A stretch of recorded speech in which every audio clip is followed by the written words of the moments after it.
My name's Thomas Waddle. This is the Whisky Sour Hour, and we are back, baby. The weather's been crap. The weather has been terrible. It's been cold. It's been raining, and the wind today, when we're recording this, has been wild. There's been trees falling down, and I'll be honest, getting back in the house, I was like, I don't feel like leaving today.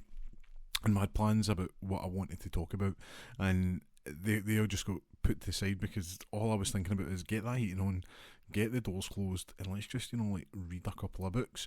And when I say books, I don't mean like actual books. I mean I'm talking about like graphic novels. I'm talking about comic books here. And listen, I love a good novel. I'll be honest that I'm probably the kind of guy, if you go, what kind of novels are you into? I'd be like Game of Thrones, maybe Lord of the Rings, especially Lord of the Rings. Like, apart from Tom Bombadil, will not stand for that nonsense. Get that out of there. The films cut it, and they were right to do so.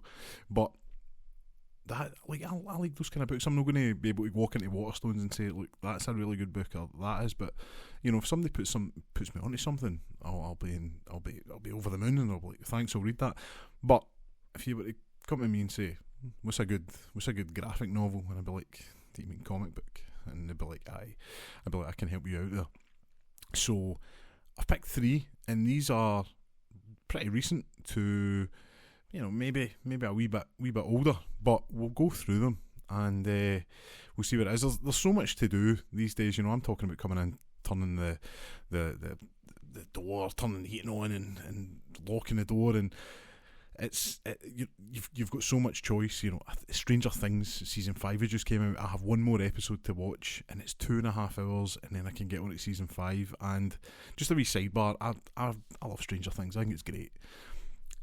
I think it's far too long, and the Dougs are agreeing with me there, as you can hear. But I think sometimes the episodes are just a wee bit too long, because it's like basically an 8-hour movie. And it's at the point where you think, I think a good editor would have edited some of this chat out for a little bit there. The same way, like, a good editor would, paused this podcast and went and just made sure the dog was okay and came back, and it's seamless. Like, you didn't know that unless I told you. So that's kind of what we're talking about here. But anyway, that's a sidebar. Buzzing for Stranger Things 5. It's going to probably take up the rest of the year, I'll be honest. Thanksgiving, Christmas, and then it's Hogmanay or it's New Year's Day. It's one of the two. Either way, I'm going to be full of food, and I'm just going to probably be crying a wee bit, because I imagine somebody's going to die. And no spoilers, by the way, but somebody's probably going to die. But obviously, coming in, wanting to kind of get into it, I think when you talk about comic books and the ilk, one thing's like, a lot of people are like, I don't know how to read it. It's like, start at the left and then just work your way along, and there's going to be bits where you'll maybe go to the wrong panel, and then you just go back and read it. It's not a big deal. You'll learn quickly. You'll learn the cadence of the pictures and the writing of that writer, that specific writer, and you'll understand it, and then you'll be fine. So just don't be afraid, just grab and start reading. But one of the things that can be an issue is the issues when you look at a comic book and you think to yourself, this is volume 5, number 96. That's quite a lot. I'm gonna give you a good getting on point here. Absolute Batman has I would say, taken the comic book world by storm. Absolute Batman is basically a reboot, and there's going to be people saying, you're not describing that very well. Look, this is how I understand it, right? So basically, if you think about it in kind of layman's terms, you've got your Avengers movies after like a rake of singular movies, and then they all come in. I know that's Marvel, it's different, but Justice League kind of leaves a bad taste in a lot of folks' mouth, so we're not going to talk about that. But basically, the same thing happens in comic books. There's singular issues, and there's sometimes an overarching storyline, and then there's going to be a crossover event, which is everybody just shows up. So it's Batman, Superman, Wonder Woman, everybody, Crypto, the Superdog, all those kind of folk turn up. The most recent one basically restarted the universe, and if you think the universe is made by like kind of positive energy, which is crazy when you've got the likes of the Joker and stuff running about in it, but here we are. Anyway, that's the normal kind of world, and then there's this universe, the absolute universe, is created with Darkseid, who's like basically DC's Thanos, and again, people are going to be like, that's not right at all. It's the easiest way to describe it. This universe has been started with his energy, so it's like really, a bit darker, a bit grimier, and the first volume of this has came out, and there's a rake of books that have came out right now. You can get the Trinity, so you can get Batman, Superman, and Wonder Woman, all getting rave reviews, but Absolute Batman specifically was one that kind of caught my eye. One, because it just totally changes. Everybody knows the story of Batman and the background. It's the same way. You don't need to see Superman's origin. You don't need to see Batman. You don't need to see Spider-Man. Everybody knows, right? Everybody knows it. Absolute Batman kind of turns that in its head a little bit. So I don't want to go into too many spoilers. I just want to kind of set the table for you, and then you can come in and read it when you want, because there is only and when I say volumes here, by the way, like, I just want to make it clear, these are trade books, which basically means it collects the singular issues into one big book, and it's, to me, the only way to really read these books, because you've got the likes of the singular issues, which you can buy monthly. Absolutely fine. If you want to do that, then go for it. I'm somebody who likes to, I don't know, maybe take a story and have it complete. I don't want to worry. Not that you would get it now because you order things online, but I don't want people to miss out. So I don't want to miss out. So I want to have the trade book all together. So it collects the first, I think, 5 issues. It's called The Zoo. It's great. It's unbelievably good. I couldn't put it down.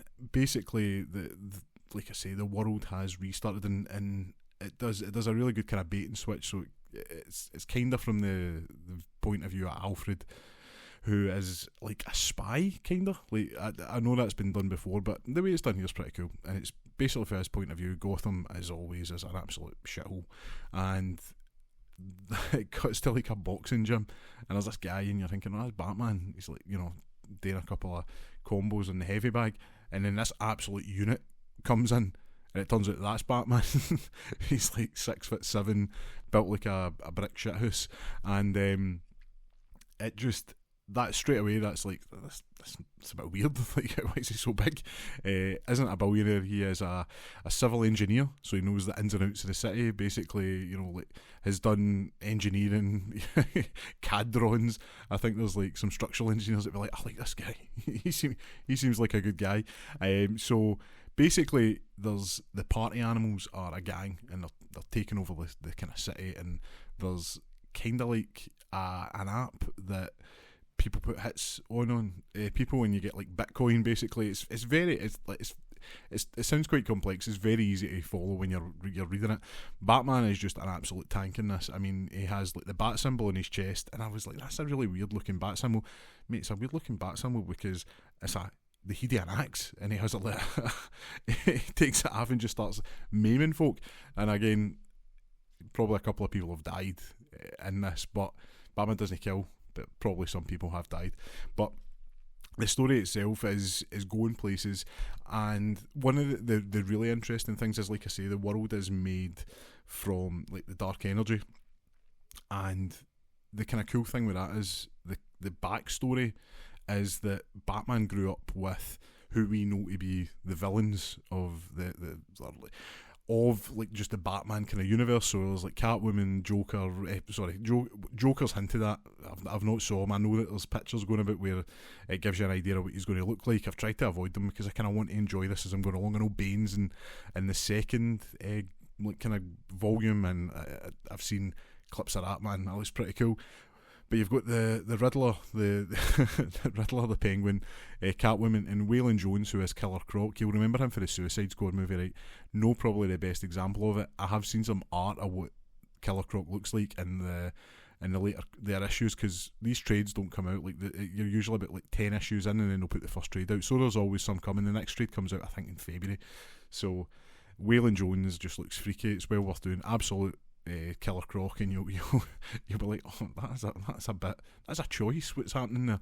But I cannot recommend it enough. I think if you're looking to get into it, or you're looking for a really good Christmas present, I think you cannot go wrong. I think if your kid likes Batman, it's no graphic or anything. I think there's maybe a couple of swear words on it, no more than what's in this podcast, so you'll be absolutely fine. It's not really mega violent. It's just, it's very cool.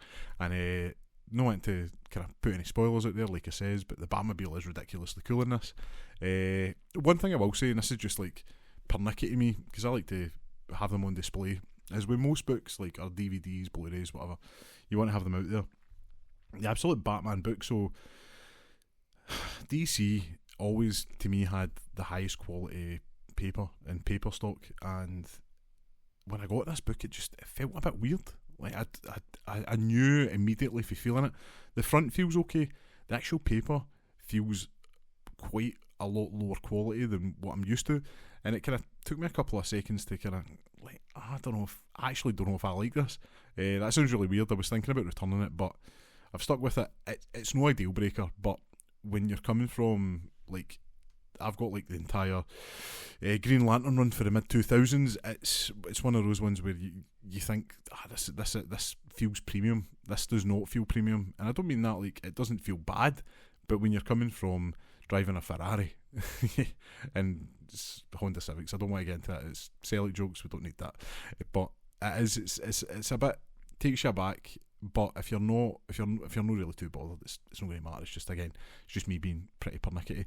I wish, or I wonder if they'll do, so there's a DC Black Label, which is like, like ultra premium quality, whatever you want. It's there. I wonder if they'll maybe do that eventually. Who knows? But Absolute Batman Volume 1, The Zoo, cannot recommend it enough. I think if you're wanting to get into comics, want to get into Batman, want a great Christmas gift, there you go. It is on the table. So that is the first recommendation I would have for you. Coming in at number 2, I would say controversial, but no for those reasons. It's Boom Comics is a kind of upstart, like the cool guy that does a lot of interesting things, and I don't know why I'm fanning about here. They rebooted Power Rangers, basically, right?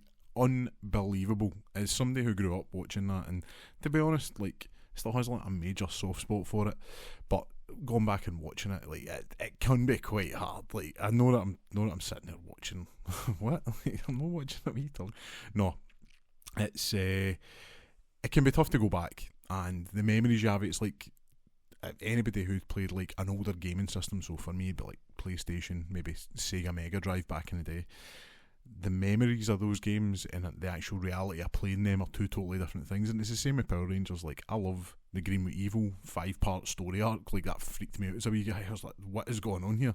And when you go back and watch it, it's still pretty cool, but it does have some issues. And this comic book came out, and it's clearly written by people who love the source material, even though it is like a Japanese show that they just take and meld like English American actors in. The comic book is unbelievable, picking up right after the Green Ranger becomes good, and people are rolling their eyes like, what? So basically a modern reinterpretation of it, and the movie is one thing. Like the 2017 movie, it was pretty good. It had its moments. It was basically like a kind of Transformer Power Rangers movie. I'm all cool with that, but the comic book itself is just, it's written sublimely. The story has fan service, but in the good way. Like, they'll maybe like drop reference to something, or maybe a character will turn up, because they can do the whole multiverse thing, or time travel thing, without having like the kind of crux that comes with that. Some of the crossover events which we just mentioned, like Shattered Grid, that was the biggest thing, and I would say, or one of the biggest things in the kind of comic book industry at that point. Unbelievably huge. If they were to reboot, Hasbro have bought the rights, so the people who own Transformers, funnily enough, have bought the rights to the franchise, basically. If they were to say want to reboot the Mighty Morphin Power Rangers again, which, with how many reboots have we had now? I mean, I'm talking about like the film, the original, the book. It would maybe on to like 4th or 5th when you think about it. But if they were wanting to reboot it, certainly I don't think they could go wrong with the actual comic book series. Just do it either.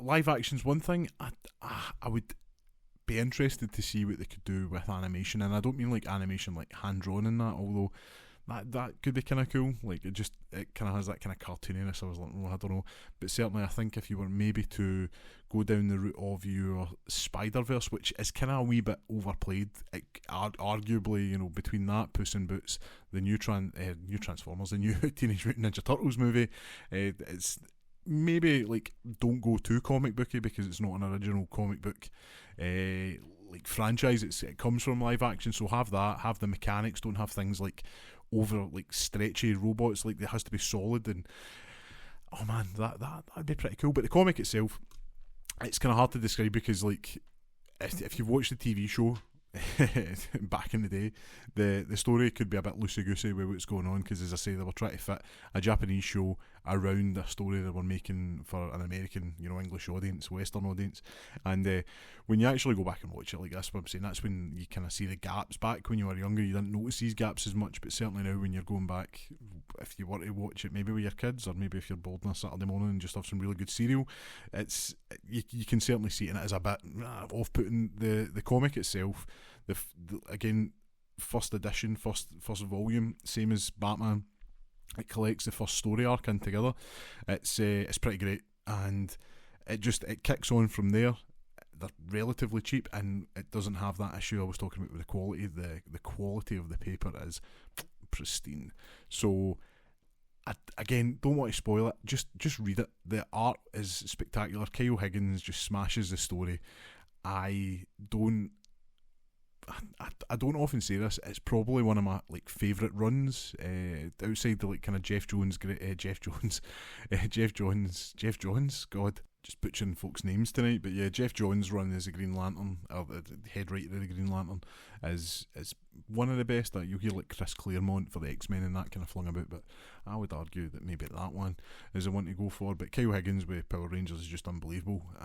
As unbelievable as that sounds, Power Rangers is a pretty great comic book series. Still going today, although I've heard rumours it's kind of winding down. I think it's called Power Rangers Prime now. I want to say there's maybe like 18 books you could buy, and then there's all the wee spin-offs and stuff. I think I've maybe got basically up until the end of the first run. Haven't finished it just because it's a lot of reading. It might seem surprising, but I actually do like to kind of take my time going through them. I don't want to blitz it, but unbelievably good. And if you have like that kind of pine for the 90s nostalgia, Saban, Power Rangers, Fox Kids, any of that, I would certainly get on board with this. Which leads us in nicely to the final one of these picks, which is probably the oldest one.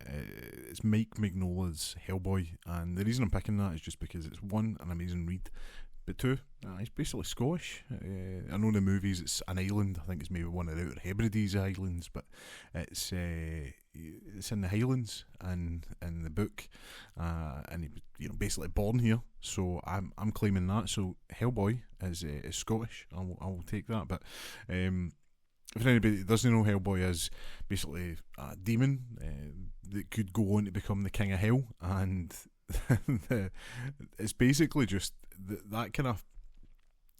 I'm pretty sure it came out around the same time, but Men in Black was also based off a comic book, but it also has that kind of the Men in Black movie, the Hellboy movie. It's like those kind of supernatural police agencies kind of thing, the BRPD, that kind of stuff. RIPD was another one, which was absolutely gash, but it's that kind of same idea. Hellboy is just about having cool adventures.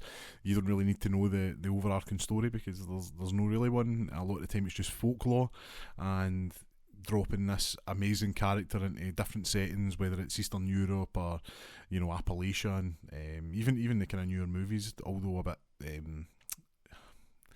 flawed, shall we say. The Ron Perlman ones are spectacular. The books are a wee bit different, probably a bit more fantastical. When I remember when the first movie came out, which is very heavy on the kind of Nazism and stuff like that. And as bad guys, that's pretty great. Probably one of the more memorable parts of the first movie, especially, is Cronin, the kind of clockwork Nazi guy. I remember that came out, must have been 2004.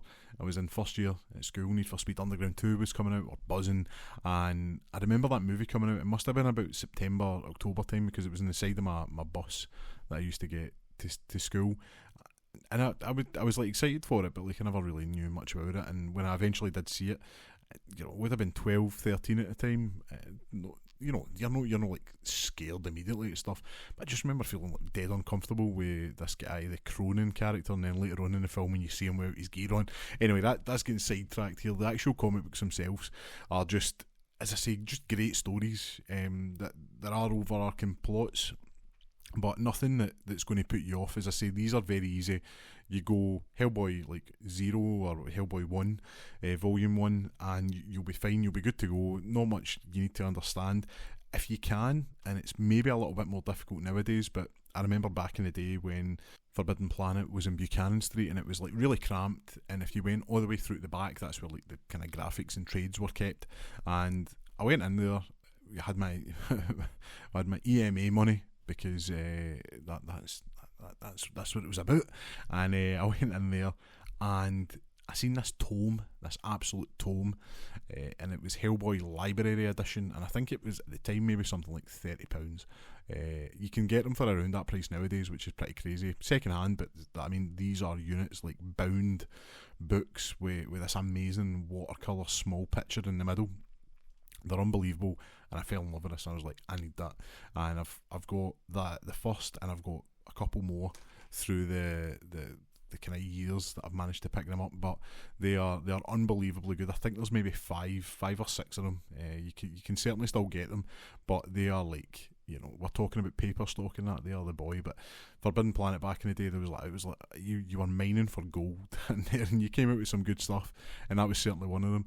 But Hellboy, it's certainly a book that this time of the year is pretty good as well, because we've passed the kind of spooky season, but you know what, like the dark nights are still here, and like I say, sometimes you just want to hunker down and just get into a good book. But I just wanted to highlight some of these, the Batman, Absolute Batman, Mighty Morphin Power Rangers by Boom Comics, and then Hellboy. Just 3 really good, really easy books to get into. I'm not going to say they're some of my favourites. I'm not going to say they're for everybody, but they're a really good jumping on point, and you'll at least like one of the 3, I would imagine.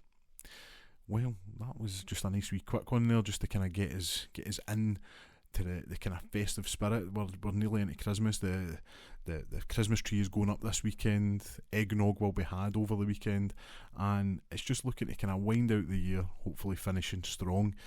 If you want to get in contact, you can do that by messaging contact@thewhiskeysourhour.com. Shoot us a wee email. Get in contact over socials, Facebook, Instagram, @thewhiskeysourhour. That's basically been it. I hope you've had a good one. I hope you have a great weekend. I've been Thomas Waddle. This has been the Whisky Sour Hour. Cheers.